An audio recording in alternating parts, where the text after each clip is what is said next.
দ্রোণাচার্যের সাথে তার সম্পর্ক আমরা জানি। এই শ্রদ্ধার সম্পর্ক ছাড়া এত বড় যোদ্ধা বা এত বড় সাফল্য এটা কখনই অর্জন করা যায় না। আমরা সবাই মোটামুটি যখন গ্রামে যাই, আমরা যে প্রাথমিক বিদ্যালয় বা মাধ্যমিক বিদ্যালয় বা যে কলেজে পড়েছি, আমরা যখনই যাই আমাদের শিক্ষকদের প্রতি আমাদের অনুভূতিটা কেমন হয় এইটা আমাদের বিপক্ষ দলে যারা বক্তা আছেন তারা একটু বলবেন। আমাদের যারা শিক্ষক আছেন, আমাদের শিক্ষকদের সবসময় আমাদের থেকে যখন আমাদের শিক্ষার্থীরা আমাদের ছাড়িয়ে যায়, আমাদের থেকে ভালো পেশায় যায়, আমাদের থেকে বেশি বেতনের পেশায় যায়, আমরা কিন্তু জেলাস ফিল করি না, আমরা তখনই আরও বেশি খুশি হই। তো এই জায়গাতে আমরা শুধু বেতন সদস্য সেটা বললে হবে না, আমাদের কিন্তু এই শ্রদ্ধা এবং ভালোবাসা এটাই আমাদের। ঢাকা ট্রিবিউনের একটা জরিপ হয়েছে শিক্ষকদের উপরে। সেই জরিপে শিক্ষকদের মতামত চাওয়া হয়েছিল যে শিক্ষকরা কি বেতনের জন্য পড়াচ্ছেন নাকি এই শ্রদ্ধা এবং ভালোবাসার জন্য পড়াচ্ছেন। তাতে 78% শিক্ষক এই শ্রদ্ধা এবং ভালোবাসার জন্যই পড়াচ্ছেন সেই মতামতই দিয়েছিল। আমি আমার বাস্তব জীবনের একটা উদাহরণ বলতে চাই। আমি যখন ছোট ছিলাম মামা বাড়িতে বসে পাঠশালায় আমি গুরুর মাধ্যমে যে শিক্ষা লাভ করেছিলাম, ওই গুরু কিন্তু কোনো বেতন দিতেন না। উনি ওই 10 জন বা 15 জন শিক্ষার্থী ছিল, ওনাদের বাড়ি থেকে এক একজনের বাড়িতে শুধু ওনার বাচ্চার জন্য যে খাবারটা খেতে হয় সেটা উনি খেত। তো এখন ওনার কাছ থেকে আমি যে শিক্ষাটা লাভ করেছি, আমার তখন মনের মধ্যে শিক্ষক হওয়ার বাসনা তৈরি হয়েছে। আমার তার প্রতি যে রেসপেক্ট বা শ্রদ্ধা, এটা আমার যখন বিশ্ববিদ্যালয়ে আমি পড়ি, আমি গ্রামে যাইতাম, ফিল করতাম তার সাথে দেখা করবো। আমি একবার দেখা করতে গিয়ে আমি শুনি যে সে নাই, এবং তখন আমি ডিটারমাইন করি যে আমি যত ভালো সুযোগই পাই না কেন, আমার কাছে শিক্ষক হওয়ার থেকে ভালো সুযোগ কিছুই হবে না।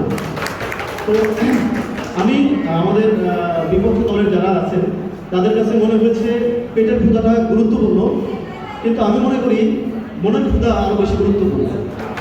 তো আপনারা কি আমার একটা প্রশ্নের উত্তর দেবেন যে আপনারা যখন গ্রামে যান, আপনাদের শিক্ষকদের আপনারা যখন বেতন দিচ্ছেন, আপনারা যখন স্টুডেন্ট ছিলেন, এই বেতনটা দেওয়ার সময় কি কখনো মনে হয়েছে যে আমি একজন মাছ বিক্রেতাকে তার প্রাপ্য টাকা দিচ্ছি বা একজন চাল বিক্রেতাকে টাকা দিচ্ছি, সেই জায়গায় পরিশোধ করা, শিক্ষকদের বেতন পরিশোধ করায় আপনার শ্রদ্ধার জায়গাটা কেমন ছিল? এটা কি আপনার শ্রদ্ধা এবং ভালোবাসা নিশ্চিত একটা জায়গা কিনা? উত্তর দেবেন। কোশ্চেন দিতে পারেন যদি আপনি চান। তাহলে আমার প্রশ্ন হচ্ছে, তাহলে আজ থেকে শিক্ষকদের যে বেতন ভাতার বিষয়ে আন্দোলন, সে বিষয়ে আপনার শিক্ষকদের বেতন ভাতা বৃদ্ধি করা সেটা বিপক্ষে আমি না, কিন্তু শিক্ষকদের বেতন ভাতা বৃদ্ধি করার মানে এই না যে আমরা এই বেতন ভাতার জন্য শিক্ষকতা করছি। বেতন ভাতা আমরা যখন শিক্ষকতা আসি, এটা বেতন ভাতা কম দিনই আসছি, স্যার এটা মাথায় রাখবেন। এর মানে এটা যে বেতন না বাড়ালে আমি শিক্ষকতা করবো না, আমি গিয়ে মাছের দোকান দেবো বা চাল ব্যবসা করবো, আমি চাইছি।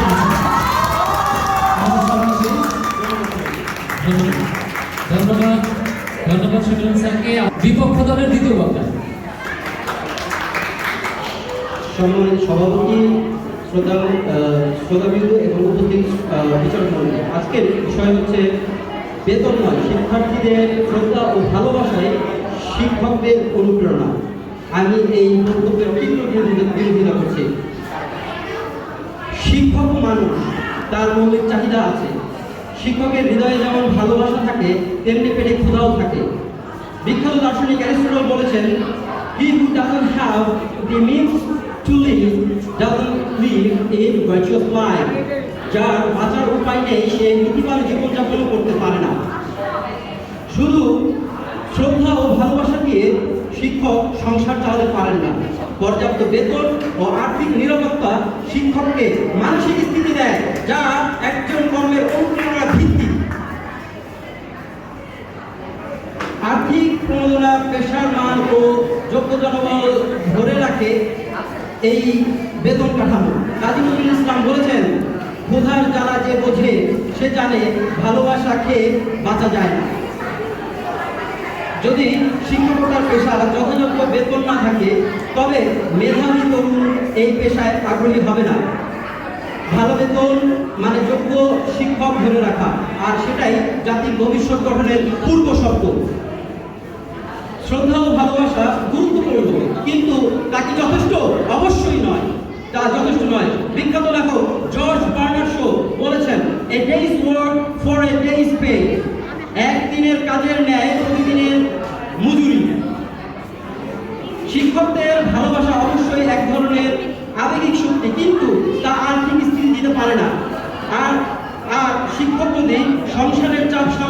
পারেন তবে শ্রদ্ধা ও ভালোবাসা তার অনুপ্রেরণা ধরে রাখতে পারে না। উন্নত দেশেও শিক্ষকদের সম্মান ও বেতন দিতেই দেওয়া হয়, এটা আমি বিশেষভাবে দৃষ্টি আকর্ষণ করছি। জাপান এবং দক্ষিণ কোরিয়া, আমেরিকা এইসব দেশে আপনি সম্মানও পাচ্ছেন, মর্যাদাও পাচ্ছেন, আবার সাথে বেতন কাঠামো আপনার যথাযথ আছে। যেমন রবীন্দ্রনাথ ঠাকুর বলেছেন, মানুষের সম্ভাবনাকে বিকশিত করার জন্য তাকে প্রয়োজনীয় সুযোগ দিতে হবে, আর এইখানে সুযোগটাই হচ্ছে তাকে স্বাভাবিকভাবে বেঁচে থাকার সুযোগ করে দেওয়া এবং তার জন্য তার মিনস যে প্রয়োজন সেটা পরিপূর্ণ করার জন্য যথাযথ বেতন কাঠামো ঠিক রাখা। শ্রদ্ধা ও ভালোবাসা, ভালো বেতন দুটো মিলে প্রকৃত অনুপ্রেরণা তৈরি করে একজন আইডিয়াল শিক্ষক, একজন ভালো শিক্ষক। ভবিষ্যৎ প্রজন্ম গঠনের গুরুদায়িত্ব এবং তার পারিশ্রমিক অনুপাত। মনীষী জন এফ কেনেডি বলেছেন, a child miseducated is a child lost. একজন শিশুর শিক্ষা ঘাটতি মানে একটি পূর্ণ প্রজন্ম হারিয়ে ফেলা। শিক্ষক এই প্রজন্ম গঠনের গুরুদায়িত্ব বহন করে। তার প্রতি মহোদয়, মাননীয় বিচারক মণ্ডলী এবং উপস্থিত শ্রোতাবৃন্দ, আসসালামু আলাইকুম। আমি তৃতীয় বক্তা পক্ষে আমাদের বিতর্কের বিষয় ছিল বেতন নয়, ভালোবাসা শ্রদ্ধাই শিক্ষকের একমাত্র অনুপ্রেরণা। এখানে আমার প্রতিপক্ষ দল প্রথম বক্তা যিনি মনে করেন বাস্তবে ফিরে আসুন আমাদের এই তর্কের মূল বিষয় থেকে, বাস্তবতায় ফিরে আসুন। উনি যারা বুঝতে চেয়েছেন তার উত্তরে আমি বলতে চাই, পেটের ক্ষুধাই একমাত্র ক্ষুধা নয়, মানুষের প্রশান্তি আগে দরকার। এরপরে বলেছেন বেতন স্কেল। আমরা এই মহান পেশায় যখন নিজেকে আত্মনিয়োগ করি, আমার মনে হয় আমরা বেতন স্কেল দেখে এখানে আত্মনিয়োগ করি না। আমরা মানব সেবায় দেশ গঠন করার কারিগর তৈরি করার জন্য এখানে আসি। আমি যখন শিক্ষার্থী ছিলাম তখন আমি দেখছি একটা শিক্ষক গ্রামের মধ্যে একটা সমস্যা হলে সমস্ত সমস্যার পরামর্শদাতা তিনি হন, তাকে সবাই অনুসরণ করে। দ্বিতীয় বক্তা যিনি বলেছেন যে একমাত্র বেতনই তাদের শান্তি দেয়, আমি এটা মনে করি না। আমি মনে করি বেতন কতটুকু হবে এটা মুখ্য বিষয় না। আমি ওনাকে বলতে চাই, আমরা একটা মাস অতিক্রম করার পরে হাতে যে মাসিক বেতন পাই, ওটা পাইলে যে শান্তি পাই তার চাইতে অনেক বেশি শান্তি পাই যখন দেখি আমার একটা স্টুডেন্ট মেডিকেলে চান্স পেয়েছে, বুয়েটে চান্স পেয়েছে, এটাতে আমি বেশি শান্তি পাচ্ছি। আমি মনে করি, যেহেতু আমি আগেই বলেছি পেটের ক্ষুধাই একমাত্র ক্ষুধা নয়, মানুষকে পৃথিবীতে শান্তি মতো বাঁচতে হলে তাকে মানসিক শান্তির জগতে থাকতে হবে। আমি দেখি একমাত্র শিক্ষকরাই একদম বৃদ্ধ বয়স, মৃত্যুর আগ পর্যন্ত সে যেরকম সম্মান পায় এটা অন্য কোনো পেশায় পাওয়া সম্ভব না। এবং তার এত শিক্ষিত দেশের কারিগর, এত অদম্য মেধাবী জন্ম দিয়েছেন, যেটা তিনি মৃত্যুর পরেও আমার মনে হয় তিনি অনেক দোয়া কামনা করেন। এবং আমি যেমন আমার শিক্ষকের জন্য প্রতি সময় দোয়া করি, যারা জীবিত আছে এদের দীর্ঘায়ু কামনা করি, যারা মৃত্যুবরণ করেছে তাদের পরকালে শান্তি চাই। আমার মনে হয় এখানে বেতনের বিনিময়ে এটা করা হয় না, এটা শুধুমাত্র ভালোবাসা থেকে করা হয়, তাকে এত স্মরণীয় করা হয়। এই জন্য আমি মনে করি বেতন একমাত্র নগণ্য বিষয়। এই মহান পেশাতে বেতন একমাত্র তুচ্ছ বিষয়, যেটা কেবলমাত্র ছাত্রছাত্রীর অনুপ্রেরণা, ভালোবাসায় নিজেকে আত্মনিয়োগ করার মহান পেশায় নিজেদেরকে আমরা উৎপীড়িত করে থাকি। তাই তো আমি পরিশেষে বলতে চাই, বেতন ফুরিয়ে যায় মাস শেষে, শ্রদ্ধা থেকে যায় চিরদিন ভেসে। এই জন্য আত্মনিয়োগ করেছি। ধন্যবাদ। বেতন নয় শিক্ষার্থীদের শ্রদ্ধা, ভালোবাসায় শিক্ষকদের অনুপ্রেরণা। কথাটি শুনলেই মনে হবে যে এতই কাব্যিক আর ভালোবাসা বোধহয় হয় না, কারণ শ্রদ্ধা তো একদমই অপার্থিব, পার্থিব না। সম্মানিত সভাপতি মহোদয়, শ্রদ্ধা বিচারক মণ্ডলী, প্রিয় শিক্ষার্থীদের আসসালামু আলাইকুম। ভালোবাসায় যদি অনুপ্রেরণা হয় তবে আমি বলবো, এখানে যারা আমার বন্ধু বলে গেলেন তারা বোধহয় এখানে বাজারে আলু পেঁয়াজ আর বউর জন্য শাড়ি কিনতে চান না। সভাপতি মহোদয়, শিক্ষক মানে ত্যাগ,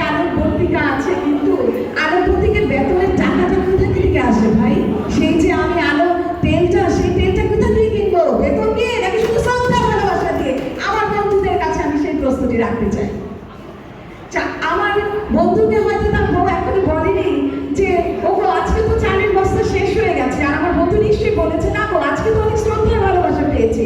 আমার বন্ধু মিষ্টি বলে তখন উত্তর এটা দেয়নি যে তোমার শ্রদ্ধা ভাজবার ভালোবাসা কি রান্না করবো গো, নিশ্চয়ই বলেননি আজকে। তাই আমার বিজ্ঞ বন্ধুরা বলে গিয়েছে শ্রদ্ধা ভালোবাসাতে পেট ভরে যায়, মনে প্রশান্তি এনে যায়। আমি জানি না ভাই, আমি শিক্ষক কিন্তু আমি মানুষ। যদি আমি ভালোবাসাতেই শুধু চলতে থাকি তাহলে তো আমার ঘরে সন্তান, আমার যে বাবা মা, আমার যে স্ত্রী পরিজন আছেন বা আমার স্বামী আছেন, তাদের তো একেবারে ভালোবাসা ডায়েটে নিয়ে যেতে হবে আমাকে। ভালোবাসা খুবই জরুরি, মন চালায়, কিন্তু ভাই বেতন কিন্তু আমার জীবন চালায়। আমি না খালি পেটে কি স্কুলে গিয়ে ক্লাসে গিয়ে কি আমি খুব মনোযোগ দিয়ে আমার শিক্ষার্থীদের খুব ভালো জ্ঞান দিতে পারবো? অন্তত পক্ষে বন্ধু আমার সে মনে হয় না, হয়তো আমার বিজ্ঞ বন্ধুদের সেটা মনে হয়। আমি আমার বন্ধুরা বারবার বলে গেছে যে শ্রদ্ধা ভালোবাসা, ভাই শ্রদ্ধা ভালোবাসা পরিপূরক কিন্তু মৌলিক নয়, মৌলিক হচ্ছে বেতন। যদি তাই হতো তাহলে সরকার বা আমাদের এমপিএসসি আমাদেরকে টিচার্স লাভ অ্যালাউন্স দিত, নিশ্চয় হাউস রেন্ট, মেডিকেল বা ফেস্টিভ্যাল বোনাস দিতেন না, কারণ ভালোবাসা দিয়ে সব পেট চলে না।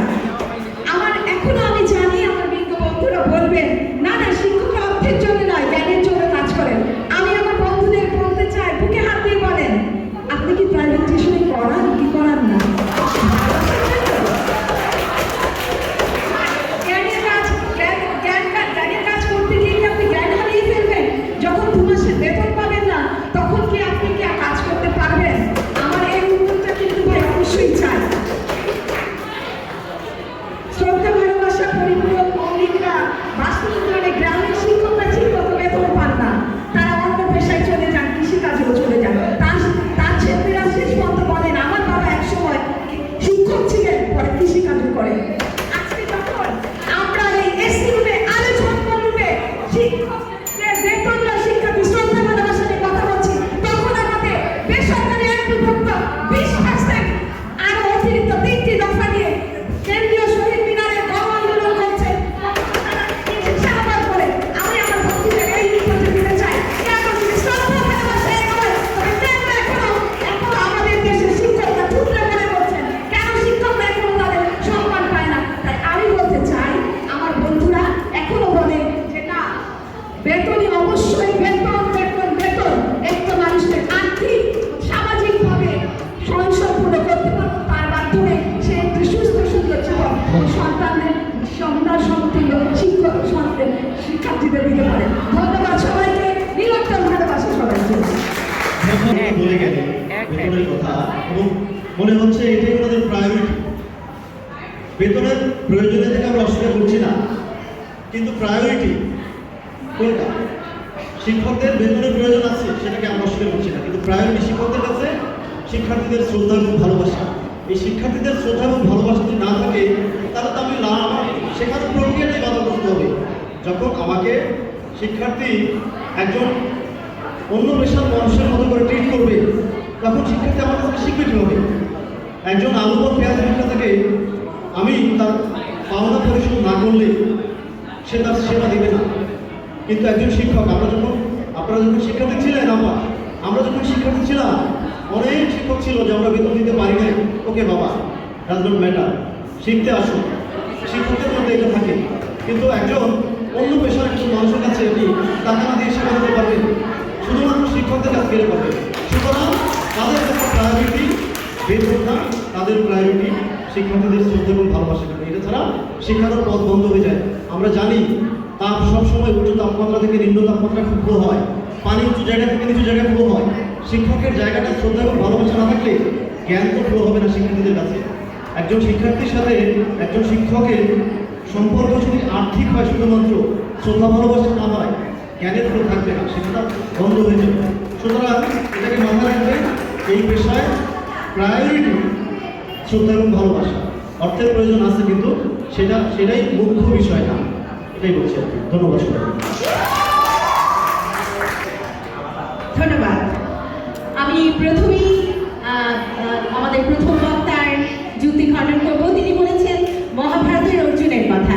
স্যার, মহাভারতের অর্জুন যদি নিজেই স্বাচ্ছন্দ্যভাবে নিজেই যদি আর্থিকভাবে সচ্ছল না হয়, বা সে কী করে তখন মনের ক্ষুধার দিকে তাকাবে? মনের ক্ষুধা তখন